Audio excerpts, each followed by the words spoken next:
जब जब श्री कृष्ण का नाम लिया गया है, ऐसा कभी नहीं हुआ कि राधा जी का नाम न लिया गया हो। श्री कृष्ण को अमूमन भक्त राधे कृष्ण कहकर पुकारते हैं, क्योंकि यह दो शब्द, ये दो नाम सिर्फ एक दूसरे के लिए बने हैं और इन्हें कोई अलग नहीं कर सकता। लेकिन तब क्या हुआ था जब कृष्ण को राधा को छोड़कर जाना पड़ा? बिना कृष्ण के आखिर राधा कैसे रही होगी? ये सवाल ही मन में व्याकुलता पैदा कर देता है। आज हम राधा के जीवन के वो पन्ने पलटने जा रहे हैं जिसके बारे में हम में से ज्यादातर लोगों को कुछ नहीं पता होगा।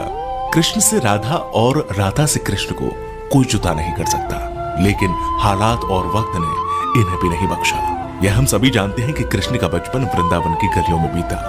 नटखट नंदलाल अपनी लीलाओं से सभी को प्रसन्न करते तो कुछ को परेशान भी करते, लेकिन कृष्ण के साथ ही वृंदावन की खुशियां थी। कृष्ण ने अपनी बांसुरी की मधुर ध्वनि से अनेकों गोपियों का दिल जीता, लेकिन सबसे अधिक यदि कोई उनकी बांसुरी से मोहित था तो वो राधा थी। लेकिन राधा से कहीं ज्यादा प्यार कृष्ण उन्हें करते थे। राधा कृष्ण से उम्र में 5 वर्ष बड़ी थी, लेकिन फिर भी इस बात का फर्क न कृष्ण को पड़ा और न ही राधा को। राधा वृंदावन से कुछ ही दूरी पर रैपल्ली नामक गांव में रहती थी, लेकिन रोजाना कृष्ण की मधुर बांसुरी की आवाज से वो खिंची चली आती थी। कृष्ण का जीवन भी साधारण नहीं था। धीरे धीरे वह समय निकट आ रहा था जब कृष्ण को वृंदावन छोड़कर मथुरा जाना था। कृष्ण के दुष्ट मामा कंस का अत्याचार चरम सीमा पर पहुंच चुका था और एक दिन कंस ने उन्हें और उनके भ्राता बलराम को मथुरा आमंत्रित किया, और इसी बात से वृंदावन नगरी में सभी के भीतर एक डर पैदा हो गया। वृंदावन में मानो जैसे मातम सा छा गया था। मां यशोदा तो परेशान थी क्योंकि उनका दिल का टुकड़ा उनसे दूर जा रहा था, लेकिन कृष्ण की गोपियां भी कुछ कम उदास नहीं थी। दोनों को लेने के लिए कंस के द्वारा रथ भेजा गया, जिसके आते ही सभी ने उस रथ के आसपास घेरा बना लिया, यह सोचकर कि कृष्ण को नहीं जाने देंगे।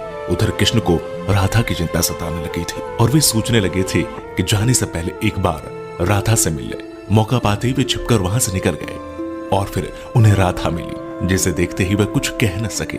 राधा कृष्ण की इस मिलन की कहानी बहुत अद्भुत है। दोनों ना तो कुछ बोल रहे थे और ना कुछ महसूस कर रहे थे, बस चुप थे।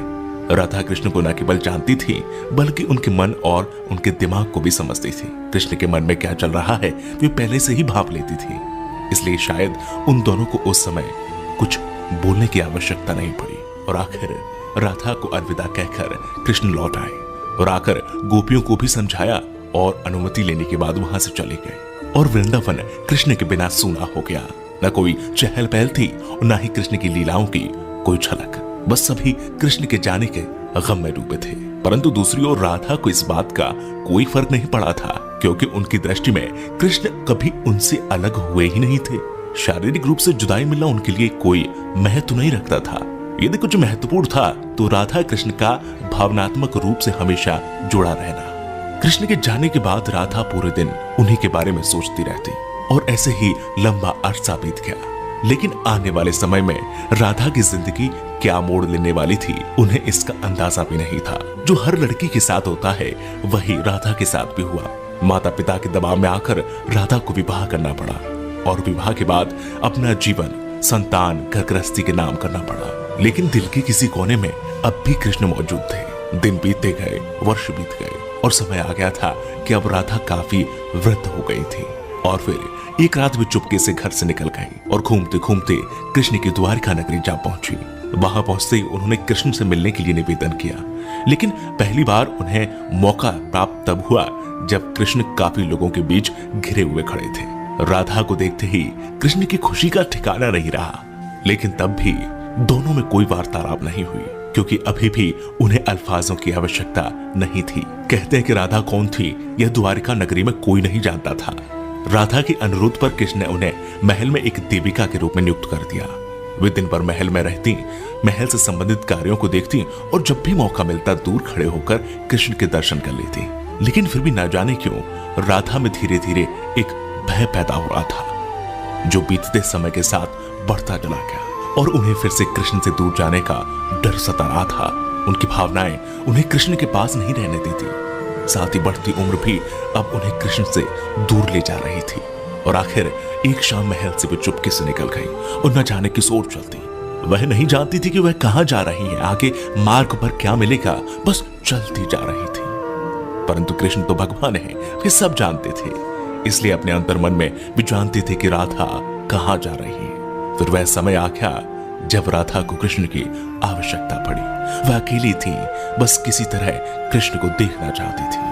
और जैसे ही यह तमन्ना उनके मन में आई, कृष्ण उनके सामने प्रकट हो गए। कृष्ण को अपने सामने देखकर राधा खुश हो गई। परंतु दूसरी ओर वह समय निकट आ गया था जब राधा अपने प्राण त्याग कर दुनिया को अलविदा कहना चाहती थी। कृष्ण ने राधा से प्रश्न किया, कहा कि वे उनसे कुछ मांगे, लेकिन राधा ने मना कर दिया। कृष्ण ने फिर से कहा कि जीवन भर राधा, तुमने मुझसे कभी कुछ नहीं मांगा। कृष्ण के अनुरोध पर राधा ने उनसे आखिरी बार बांसुरी बजाने के लिए कहा और कृष्ण बिना देरी किए बांसुरी को निकाला और बेहद मधुर धुन बजाने लगे। और बांसुरी की आवाज जैसे ही उनके कानों में गई, राधा ने अपनी आंखें बंद कर ली और धीरे धीरे राधा ने अपना शरीर त्याग दिया और दुनिया से चली गई। उनके जाते ही कृष्ण ने राधा को अपनी गोद में ले लिया और राधा से चिपटकर रोने लगे। उनकी आंखों से आंसू रुकने का नाम नहीं ले रहे थे और उसी दिन से कृष्ण ने बांसुरी को कभी नहीं बजाया। तो ये थी राधा और कृष्ण के जीवन की कहानी। अगर आपको पसंद आई है तो इसे लाइक करें, शेयर करें, कमेंट करें और हाँ, अगर आप हमारे चैनल में नए हैं तो हमारे चैनल को सब्सक्राइब जरूर करें। साथ ही अगर आप किसी व्यक्ति विशेष के बारे में कुछ जानना चाहते हैं तो हमें कमेंट करके बताएं।